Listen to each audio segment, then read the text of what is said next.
नर्सरीच्या मुलांना कसे शिकवावे? पहिला आपला पॉईंट आहे ॲक्टिव्हिटी. ॲक्टिव्हिटी थ्रू मुलांना कसे शिकवायचे.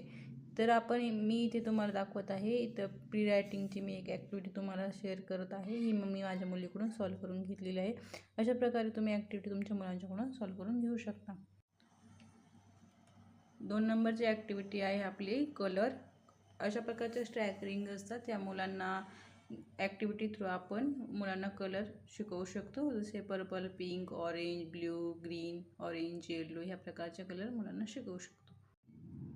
तिसरा पॉईंट आहे राईम सॉन्ग. मराठीमध्ये आपण गाणे शिकवू शकतो. इंग्लिशमध्ये राईम पोयम एकच आहे. इथे मुलीचे एक चित्र मी दाखवत आहे. ती किती सुंदर क्लॅपिंग करून दाखवत आहे. त्या टाईपमध्ये आपण मुलांना ॲक्शन थ्रू राईम शिकवायचे आहेत किंवा गाणे शिकवायचे आहेत. तिथे मी 2 लिटिल हँडची पोयम दाखवत आहे. तसे आपण मुलांना शिकवू शकतो.